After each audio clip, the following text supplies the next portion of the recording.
Le garçon traînait chaque jour son sac de bois au marché, méprisé par toute la ville, jusqu'au jour où il s'effondra d'épuisement. Tout le monde lui tourna le dos, sauf un soldat. Ce qu'il fit ensuite laissa la ville entière stupéfaite et muette. « Tu traînes encore ce foutu sac de bois par ici ?» Le cri de Madame Mullins résonna depuis la boucherie au centre du marché, perçant le froid mordant du matin. Jess ne répondit pas. Il serra simplement la corde plus fort, la tête baissée, et tira la lourde charge sur le chemin de terre gelée. Ses chaussures usées glissaient sur la légère pente, les talons laissant de légères traces de craquelure sur le sol dur. Glenmore était une petite ville tranquille seulement si l'on ignorait l'incendie des années auparavant, celui qui avait consumé les parents de Jess et laissé leur nom à l'état de murmure. Encore maintenant, des taches de suie noircissaient les briques de Main Street, comme si la ville tenait à préserver cette tache ou une punition non seulement pour les morts, mais aussi pour tous ceux qui restaient. Le sac traînait derrière lui dans un bruissement rauque. Un côté était déchiré, révélant un morceau de bois déchiqueté qui raclait le sol avec un bruit sourd et creux. Il pesait presque autant que Jess lui-même, peut-être plus, mais il ne s'arrêta jamais. Main gauche sur la corde, bras droit tendu pour garder l'équilibre, il avait besoin de vendre ce bois de chauffage. Il avait besoin de la pièce pour acheter des médicaments contre la toux pour Ellie, sa petite sœur, malade, couchée dans leur cabane à l'orée de la forêt. Un vent glacial balayait la pente. Aucun rayon de soleil ne perçait les épais nuages gris-plomb. Les boutiques s'ouvraient une à une, mais la plupart des habitants qui aperçurent Jess se détournèrent. Un homme serra son jeune fils contre lui en murmurant « Ne le regarde pas. Cette famille n'est qu'une source d'ennui. » Près du virage de la place, la roue de bois sous sa charrette grinça brusquement, puis l'essieu cassa. Le sac bascula et s'écrasa au sol, des bûches se dispersant un peu partout. Un morceau roula jusqu'aux pieds de Madame Mullins, effleurant ses bottes de cuir. Elle baissa les yeux, les plissa, puis, sans un mot, trempa une louche dans son lavabo et jeta de l'eau sale droit sur Jess. La crasse lui trempa le visage et le col effiloché de sa chemise. Une odeur de viande crue mêlée de boue lui collait à la peau, lui étranglant la gorge. Jess ne broncha pas. Il ne se leva pas. Il resta assis, les mains ramassant les bûches à l'aveuglette. Une écharde coupa sa main gelée, du sang coula entre ses doigts crevassés. Il pressa la blessure contre sa poitrine, non pas pour la guérir, mais pour réchauffer la chair ensanglantée. De l'autre côté de la rue, une jeune femme jeta un coup d'œil depuis la boulangerie. Elle fit un pas en avant, puis se figea sous le regard noir de Madame Mullins. Ses épaules s'affaissèrent et elle retourna à l'intérieur, refermant la porte vitrée. Un vieux camion passa en grondant, roulant sur des sillons boueux. Jess leva les yeux un instant, puis les baissa de nouveau. Le sac lui semblait 2 fois plus lourd, non seulement à cause du bois, mais aussi à cause du mépris de la ville qui pesait sur son dos. Pendant près de 15 minutes, il ramassa chaque billot dans le sac déchiré, glissant un bâton cassé sous la charrette pour soutenir l'essieu et l'attachant avec une bande de tissu.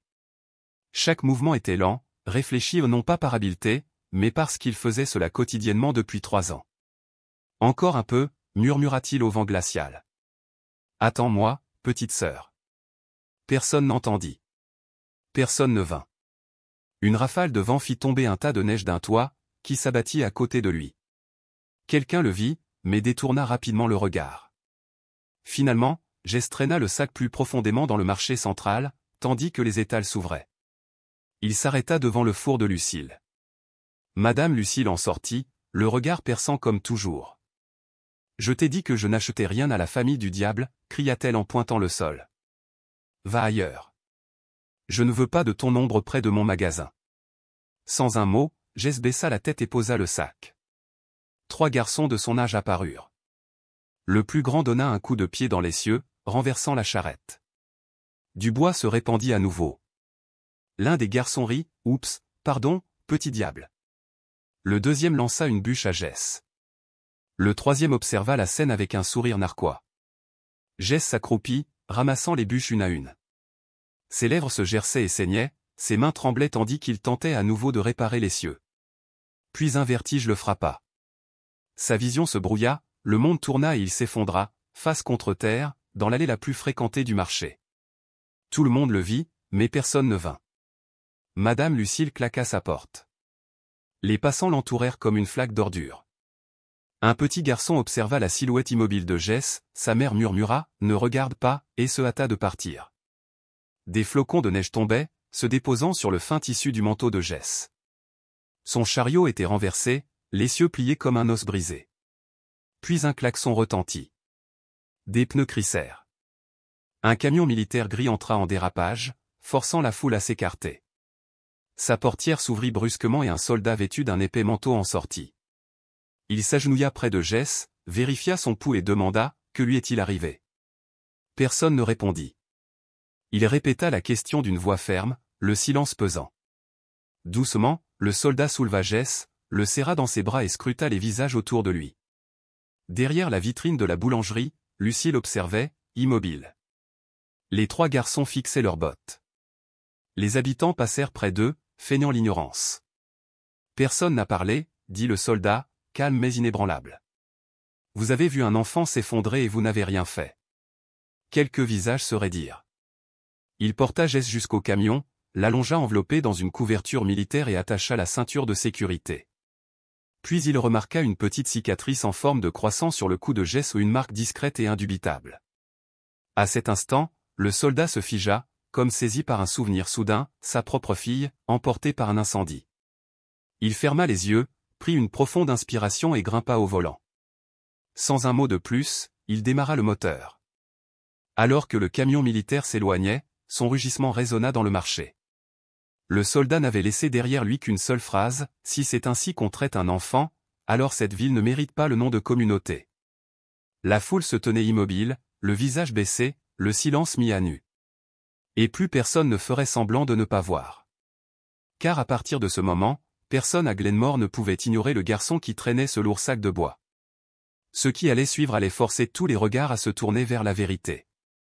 Le camion militaire s'arrêta sur la pente de terre menant à l'ancien hôpital de campagne, niché à flanc de collines couverts de pins. Ce bâtiment de 2 étages en pierre grise avait autrefois accueilli des soldats blessés pendant la guerre de Sécession. Il ne restait plus qu'une seule pièce en service, le reste était recouvert de poussière et de mousse. Carter porta Jess à travers le couloir sombre. L'éclairage était faible, et les cadres de lit en métal étaient vieux mais impeccables, rangés chaque semaine, par une habitude dont personne ne se souvenait vraiment d'où elle venait. Il allongea doucement le garçon, vérifia sa respiration, desserra son col raide et retira la couverture usée. Jess resta inconscient, mais sa petite main serrait quelque chose enveloppé dans un tissu usé. D'un geste prudent, Carter déballa le tissu pour révéler une toile en lambeaux enfermant un petit badge en bronze terni. Il l'approcha de la faible lumière, où une gravure discrète reflétait la faible lueur, Holloway Glenmore Fire Department. Carter se figea. Il connaissait ce nom. Il l'avait déjà entendu une fois dans le crépitement d'une radio défaillante, ce cri désespéré au milieu du chaos, un pompier se précipitant dans un entrepôt en feu pour sauver sa femme et son enfant. Il se souvenait clairement de l'image, un homme berçant une petite fille, hurlant en disparaissant dans la fumée au puits de l'explosion qui enterra à jamais le nom de Holloway. La main de Carter se serra, non pas de colère face à l'abandon du garçon, mais à cause de ses yeux, des yeux qui portaient le même regard hanté que sa propre fille lui avait lancé juste avant que l'incendie ne détruise tout. Il s'assit au bord du lit, posa le badge sur la table et garda les yeux fixés sur l'enfant endormi. Quelques instants plus tard, Jess gémit dans un état second, les lèvres tremblantes. « Ellie, ne meurs pas. Je suis de retour, n'aie pas peur. » Un frisson parcourut l'échine de Carter. Il toucha le front de Jess, froid, mais pas de fièvre. Le corps du garçon n'était plus que peau et os. Carter ouvrit son sac, en sortit une poche de perfusion, inséra la perfusion dans le bras fragile de Jess et la fixa avec de la gaze. Lorsqu'il eut terminé, il recula, se redressa et fixa le plafond en silence. 1 heure plus tard, Jess remua. Son regard se posa sur Carter nerveux, surpris puis se détourna brusquement. Il se redressa brusquement, tendant la main vers la perfusion, mais Carter lui tint doucement le bras et lui dit d'une voix ferme, « Tu es en sécurité maintenant. Personne ne va te faire de mal. » « Lâche-moi, » dit Jess d'une voix rauque. « Je dois retourner auprès d'Ellie. » Carter demanda doucement, « Qui est Ellie ?»« Ma petite sœur. Elle ne peut pas marcher. Elle est seule à la maison. » Il détourna le regard. « Je n'ai pas besoin d'être ici. S'il vous plaît, ne me sauvez pas. » La voix de Carter était calme mais ferme. « Tu t'es effondré au milieu du marché. Personne n'est venu à ton secours. Je ne pouvais pas laisser un enfant mourir de froid à la vue de tous. » Pour la première fois, Jess croisa son regard. Ses yeux injectés de sang étaient silencieux comme de l'eau stagnante. Tu ne comprends pas, dit-il, chaque mot pesant comme du plomb. Toute la ville veut ma mort. Carter ne dit rien, mais les souvenirs de ce vieil incendie lui revinrent comme une plaie non cicatrisée, les cris, l'odeur du bois brûlé, la lueur des flammes dansant sur le panneau « Glenmore Council Storage ». Il se souvint des cris frénétiques « Il y a un enfant là-dedans ». Puis de l'explosion, puis du silence. Finalement, Carter a demandé « Votre père, quel était son nom ?» Holloway, répondit Jess sans hésiter. Michael Holloway. Carter baissa la tête à ce nom. Il se leva, se dirigea vers le bureau et prit un vieux badge. Il le garda un long moment avant de se retourner. À voix basse, il dit « J'ai vu votre père cette nuit-là, pendant l'incendie. » Jess tressaillit. Il essayait de sauver quelqu'un, murmura-t-il. J'ai entendu son nom à la radio, mais quand je suis arrivé, l'entrepôt avait déjà explosé. On disait que c'était lui qui avait déclenché l'explosion. Jess se mordit la lèvre et hocha la tête comme s'il se repassait un verdict 100 fois entendu. Je sais ce qu'ils disent, mais ce n'est pas vrai. Carter fixa ses yeux bien trop vieux pour un enfant de 12 ans puis se rassit près du lit. Il versa un verre d'eau et le tendit à Jess, qu'il accepta d'une main tremblante. Je sais ce qu'on dit, répéta le garçon, plus bas cette fois, mais d'un ton assuré. Il n'y avait aucune provocation dans sa voix, aucune supplication, juste une vérité tranquille que personne n'avait jamais pris la peine d'entendre. Carter hocha légèrement la tête. Je te ramène chez toi. Mais d'abord, je dois vérifier quelques points. Cette phrase simple et peu prometteuse était la première chose qu'un adulte avait dite à Jess en 3 ans sans le repousser.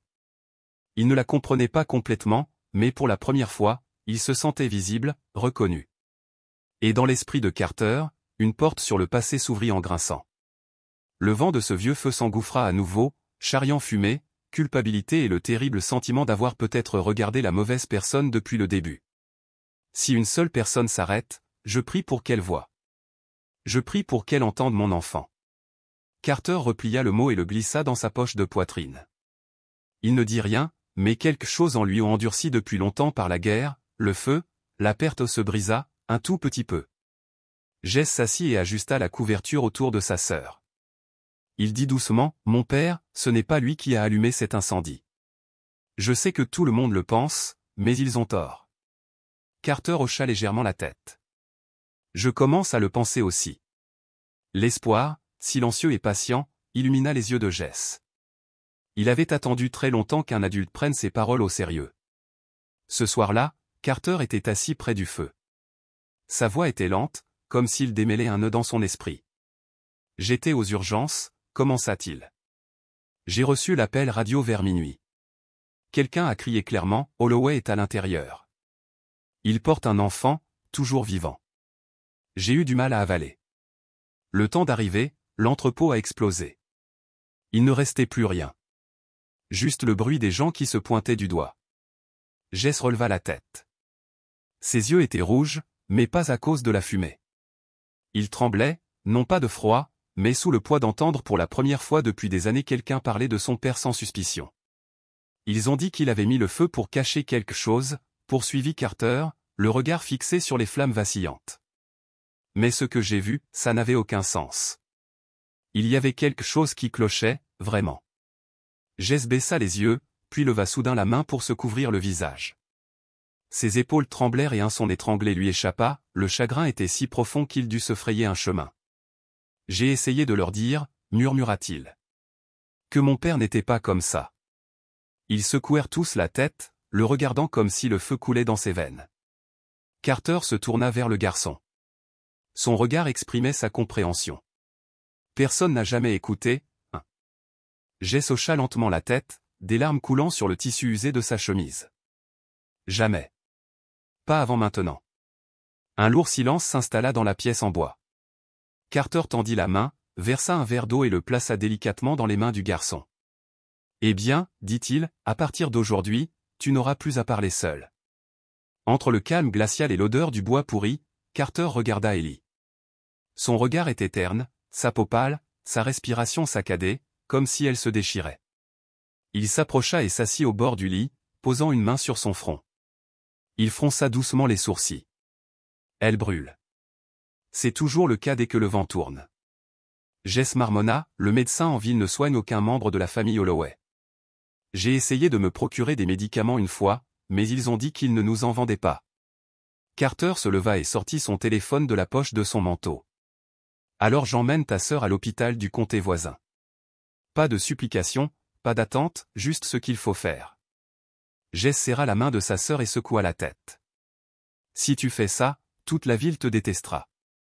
Carter baissa les yeux vers le garçon. Je ne suis pas là pour être aimé. Il se tourna vers Ellie. Ses yeux clignèrent faiblement, trop faibles pour poser des questions. Carter posa doucement sa main sur la fine couverture et prononça, comme une promesse, nous n'abandonnerons personne. Plus jamais. La nuit était tombée sur la colline des soldats retraités. Le vent sifflait à travers les fentes de la porte en bois, les branches de pin s'entrechoquant comme des coups lointains. Carter était assis seul dans la chambre du 2e étage de la pension des vétérans. La pièce ne contenait rien d'autre qu'un bureau, un lit pliant, une vieille étagère et un dossier qu'il gardait sous clé depuis 2019. Plus tôt dans l'après-midi, il avait emmené Ellie à l'hôpital du comté, à 50 km de la ville. Le médecin avait dit qu'elle aurait besoin d'un traitement de longue durée, mais qu'il y avait encore une chance qu'elle se rétablisse. Carter n'avait pas hésité, il avait signé chaque document sans hésiter, puis avait appelé un vieil ami qui gérait un camp d'entraînement hivernal et lui avait demandé de s'occuper de Jess pendant quelques jours, un lit douillet, des repas chauds, un endroit où personne ne le regarderait comme un monstre. Désormais, les seuls bruits dans la pièce étaient le tic-tac d'une horloge et le poids d'un homme déchiré entre passé et présent. Carter ouvrit le tiroir. Sa main s'arrêta au-dessus de la serrure, puis il tourna le bouton. Clic, le tiroir s'ouvrit, libérant un parfum de vieux papier et de cendres, comme si le temps lui-même tremblait d'être perturbé. Il étala le dossier sur le bureau, photo de la scène de crime, plan de l'entrepôt, enregistrement radio, le tout scellé sous la conclusion, incendie accidentel dû à une négligence. Mais la voix de Jess résonna dans sa tête, mon père n'a rien fait, mais personne ne m'a cru. Carter fouilla dans sa veste et en sortit le bout de papier froissé du petit hôtel de la maison en bois. Si je m'en vais, n'abandonnez pas les enfants. Ils sont innocents. Croyez-les, même si le monde entier ne le croit pas. Les mots restèrent secs et cassants, comme un vœu. Il se souvenait parfaitement de cet incendie. À son arrivée, le bâtiment était consumé. On désignait le corps de Holloway sans hésitation, l'accusant comme par instinct. Mais où l'incendie avait-il réellement pris? Pourquoi y avait-il des écrans du bureau? Et pourquoi n'avait-il plus jamais posé ces questions? Carter serra les poings et fixa une photo enfumée d'un homme courant à travers les flammes avec un enfant dans les bras. S'il avait eu tort, alors ce garçon ne traînait pas seulement un sac de bois, mais le poids d'un verdict erroné. Il feuilleta des pages jaunies couvertes d'une écriture serrée, des notes de l'enquête sur l'incendie de l'entrepôt du centre municipal de Glenmore. 3 semaines pour clore le dossier, avec un tampon à l'encre indiquant « court-circuit électrique dans les archives accidentelles ». Mais Carter se souvenait de l'alarme qui hurlait, de l'odeur suffocante du plastique brûlé, et de Holloway qui faisait irruption en appelant sa fille. Il avait autrefois accepté le rapport officiel, mais maintenant, après avoir entendu Jess, après avoir lu la lettre, ce souvenir réveillait en lui une émotion violente. Il prit son téléphone et composa un numéro qu'il n'avait pas utilisé depuis des années. Il sonna 3 fois avant qu'une voix rauque ne réponde, mis sur ses gardes, mi-attendu, tu pensais ne jamais appeler. Carter posa son coude sur le bureau, les doigts allumant distraitement un vieux briquet rouillé. On doit se voir. C'est à propos de Glenmore. Demain. À l'autre bout du fil, un léger soupir suivi d'un court silence juste assez longtemps pour que Carter comprenne que l'homme se souvenait d'un souvenir amer. D'accord. L'ancienne station-service, sur la route secondaire à travers les bois. 13 heures précises. Mais accrochez-vous, certaines choses ne se disent pas avec douceur. Carter ne répondit pas. Il fixa la photo floue sur son bureau, son regard perçant les couches de cendres et de souvenirs. Le vent balayait le vieux toit. Il se tenait immobile, face à une vérité plus lourde que le feu, il avait peut-être menti, et si c'était vrai, il avait contribué à enterrer une famille dans des ténèbres dont elle ne se relèverait jamais. L'après-midi suivant, Carter emprunta le chemin de terre rouge et boueux qui longeait la sortie sud de la ville. Les fondations en briques calcinées du vieil entrepôt se dressaient encore, isolées, au milieu d'un champ d'herbe jaunâtre. Non loin de là, une cabane en tôle au toit gris et affaissé se trouvait en contrebas de 2 monticules. Une vieille pancarte en bois, pendue de travers près de la porte, indiquait « Gareth S. Welton fixe fermé ». Il arrêta la voiture. L'air était immobile et le vent soufflait à travers les tôles rouillées, produisant un grincement sourd et douloureux. La porte du magasin était légèrement entr'ouverte. Carter la poussa sans frapper et entra. Garrett était penché en avant, soudant une structure en acier brisé. Sa chemise était effilochée aux épaules, ses cheveux couleur de cendre et son dos voûté comme s'il portait 5 ans de silence. Entendant des pas, il s'arrêta et retira ses lunettes de protection, mais ne leva pas les yeux. « Vous êtes quand même venu, dit-il d'une voix sèche et rauque, non pas surprise mais pleine d'attente. Carter resta immobile un instant avant de parler. Trop de choses ne collent pas. Le rapport ne correspond pas au récit de l'enfant, ni au souvenir de cette nuit-là. Garrett posa ses outils et se retourna, le regardant dans les yeux. Tu avais des doutes à l'époque, n'est-ce pas? Carter n'a pas nié. Je l'ai fait, mais quand vous avez soudainement démissionné après l'incident, j'ai cru que vous aviez choisi le silence. Garrett laissa échapper un petit rire creux et amer. Je ne l'ai pas choisi. J'allais rendre les documents originaux, mais tôt le lendemain matin, le capitaine et un membre du conseil municipal sont entrés dans mon bureau. Il retraça le souvenir dans l'air. Ils ont laissé une lettre de licenciement sur mon bureau et ont dit, officieusement, que si je voulais la paix, je la déchirerais. Et je l'ai fait. Carter s'approcha, son regard se portant vers une armoire en acier servant à ranger les dossiers. Et maintenant, pourquoi me racontes-tu ça? Garrett resta silencieux quelques secondes, puis parla lentement, presque comme une confession. Parce que j'ai entendu le nom du garçon Jess Holloway. Parce que je l'ai vu traîner ce sac de bois à travers la place, comme s'il transportait ma culpabilité avec lui. Je ne peux pas mourir avec ça enfoui en moi. Il ouvrit le placard, en sortit un vieux dossier attaché avec une ficelle de tissu délavé et le posa sur le bureau. Le plan original et une photo de la scène. Je ne les ai jamais remis. L'incendie a pris dans le bureau administratif, pas là où il l'avait dit.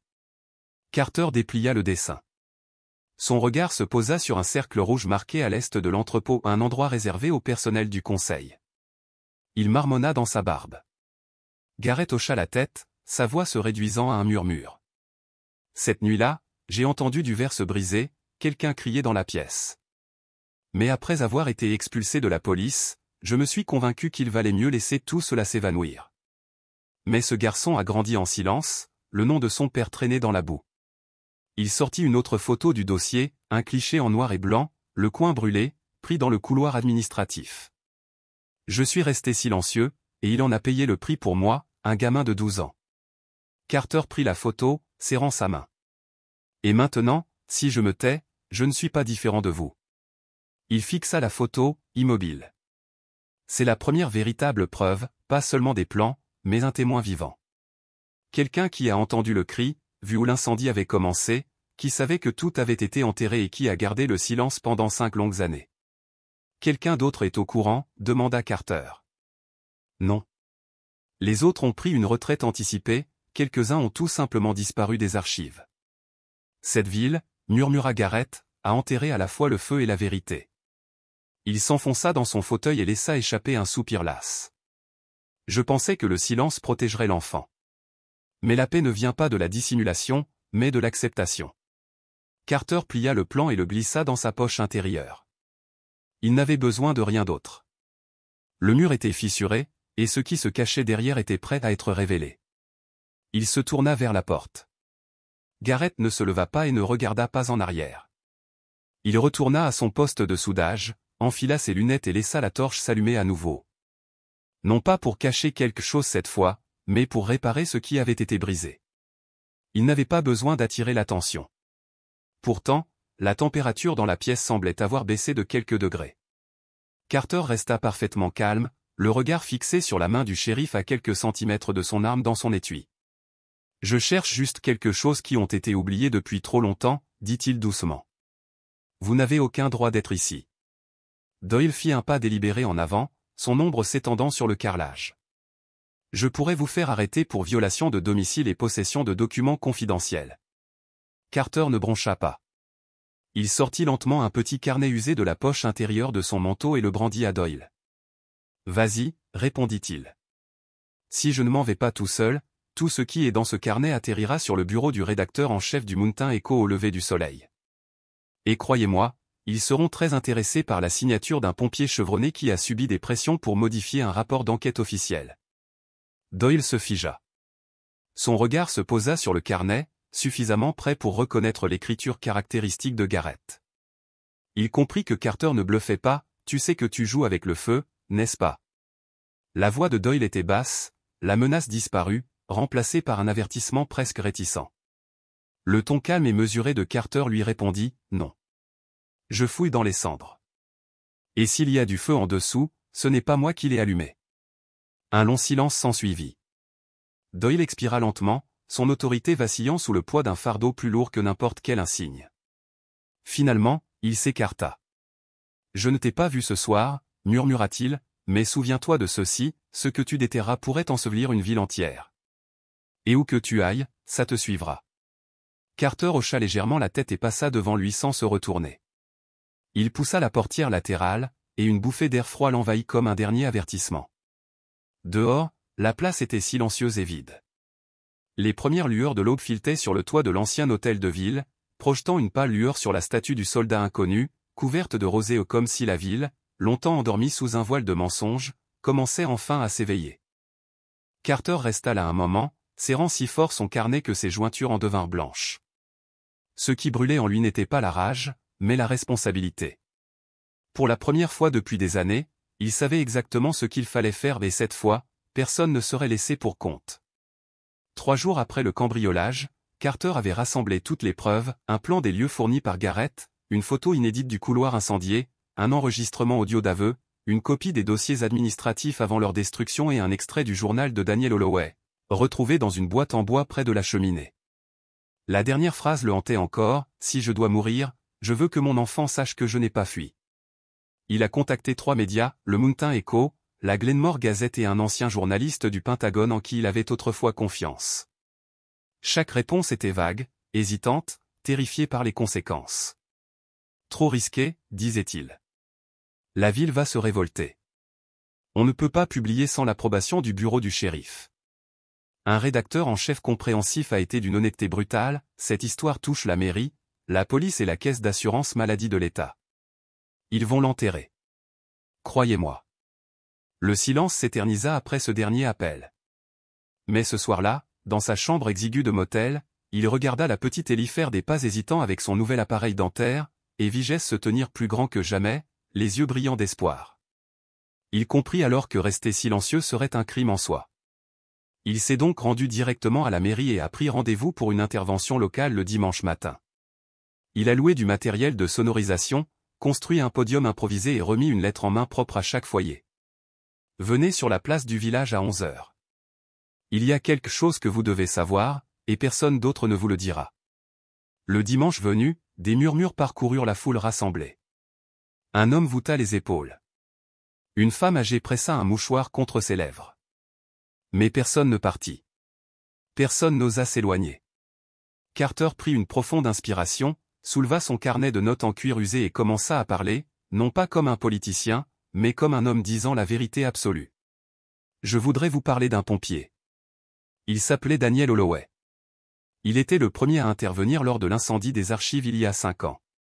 J'étais là aussi, membre de l'unité d'urgence militaire.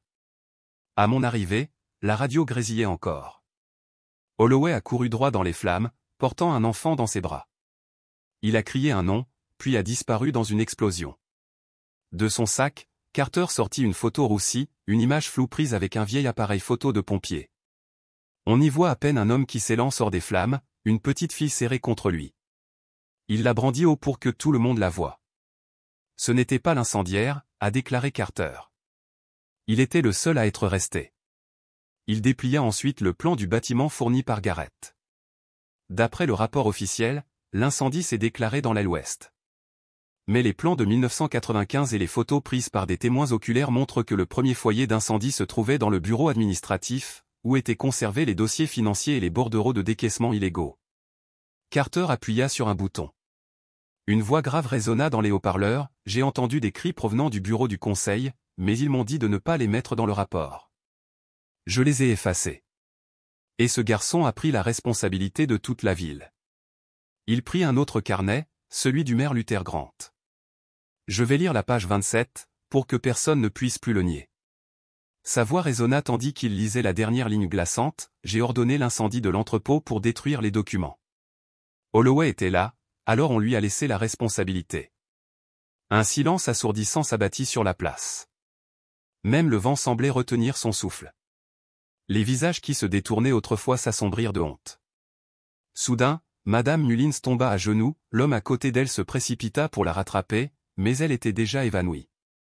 Pas d'acclamation, pas de chant, juste des ondes de choc se propageant dans la foule. 2 enfants maigres se tenaient au premier rang, témoins silencieux d'une vérité enfouie depuis bien trop longtemps. Jess ne sia pas, Ellie serra la main de son frère puis, avec une résolution tremblante, s'avança. Carter s'agenouilla à côté d'elle et lui tendit le micro. Les petites mains d'Ellie tremblaient, mais sa voix était claire et pleine de défi, « Mon père n'était pas un homme mauvais. Mon frère n'est pas invisible. Et je n'ai plus peur. » Un seul applaudissement rompit le silence. Puis un autre. Bientôt, toute la place se leva pour applaudir non pas pour Carter, ni pour le nouveau maire, mais pour un père qui ne pouvait plus se défendre et pour 2 enfants qui n'avaient jamais été entendus. Jess resta immobile un instant, les lèvres tremblantes. Puis il s'avança et serra Carter dans ses bras non par obligation, mais parce que quelqu'un avait enfin choisi de se tenir à ses côtés. « Merci, monsieur », murmura-t-il. « Personne ne m'a jamais cru, mais vous, si. Et maintenant, toute la ville doit connaître la vérité. » Carter ne dit rien. Il tapota doucement le dos de Jess, son autre main posée sur l'épaule d'Ellie, comme si lui aussi était guéri par l'honnêteté qu'il avait tant lutté pour révéler. Puis, du 3e rang, une femme aux cheveux gris s'avança, les yeux pleins de larmes et d'une résolution attendue depuis longtemps. C'était Madame Mullins, qui reprenait à peine des forces après un malaise. Son visage vieilli était ridé par le regret, et elle tomba à genoux, incapable de soutenir le regard des enfants. « Pardonnez-nous » murmura-t-elle d'une voix tremblante. « La faute n'incombe pas à l'un d'entre nous, mais à nous tous. Nous vous avons laissé vivre dans l'ignorance. » De l'autre côté de la place, Garrett se tenait appuyé sur sa canne. La poussière collait à son manteau marron usé, et ses yeux, cerclés de rouge, observaient Carter et les enfants. Au faible hochement de tête de Garrett, Carter perçut un merci silencieux, mais profond. Cet après-midi-là, le Glenmore Post publiait une édition spéciale. En première page, une photographie montrait Jess et Ellie se tenant fièrement sur la place publique, Carter derrière eux tenant le « carnet des péchés ». Son regard n'était plus hanté par le passé. En haut à gauche, le titre annonçait « Vérité enfouie où le maire Luther Grant inculpé pour falsification de preuves et accusations contre le pompier Holloway ». Toute la ville le luait, pour la première fois, les gens ne se contentèrent pas d'acquiescer et de passer à autre chose. Ils se regardèrent, non pas par honte, mais parce que quelque chose de nouveau commençait. Sur le banc en bois devant la mairie, Carter s'assit à côté des 2 enfants. Il ouvrit le carnet, tourna la page et en sortit un petit morceau de papier, le dessin grossier d'Ellie représentant une petite maison avec une cheminée et 3 personnages se tenant la main. « C'est mon avenir », dit Ellie avec un léger sourire.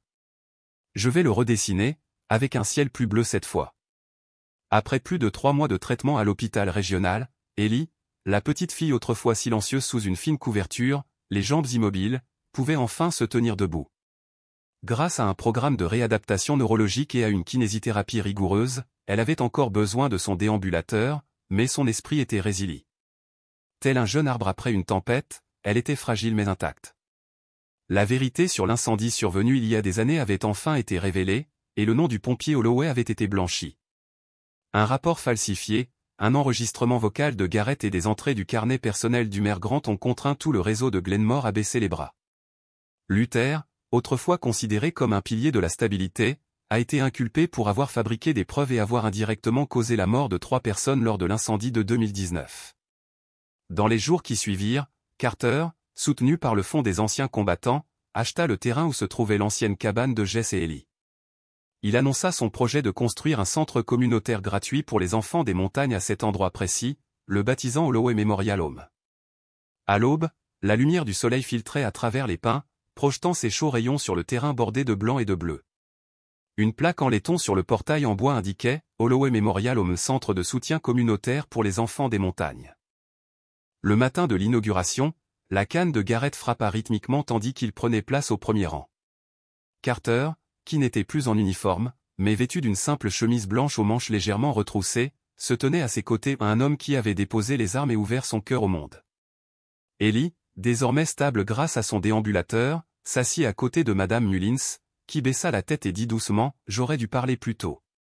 Aujourd'hui, je suis là pour vous écouter, si vous me le permettez encore. » Un à un, les villageois montèrent les marches, chacun déposant une pierre blanche et lisse, selon une nouvelle tradition suggérée par Gareth, que chaque tort soit réparé par un acte, et non par des fleurs ou des mots.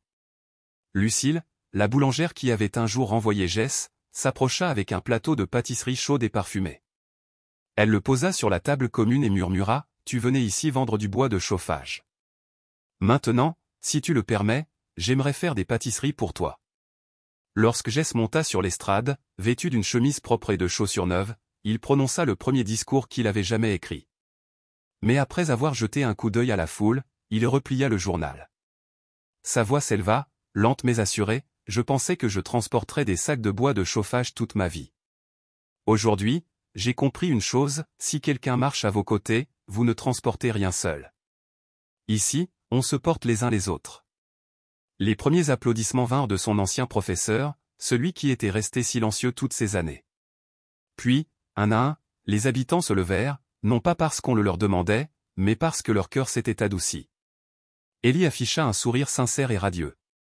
Elle se redressa, agrippa fermement son déambulateur et laissa ses yeux s'illuminer. Au dernier rang, le shérif Doyle arriva en retard et tendit à Jess une enveloppe, un acte de propriété d'un terrain à l'ouest, destiné à accueillir une aire de jeu derrière les buissons de lavande. Carter s'agenouilla et creusa un petit trou, y déposant une boîte en bois contenant son vieil insigne et un ruban rouge et argent délavé les symboles qui caractérisaient autrefois sa vie en uniforme.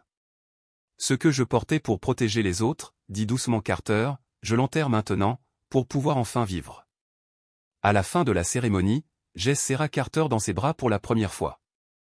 Lui murmurant à l'épaule, « Sans toi, ma sœur et moi serions encore en train de dormir dans le froid.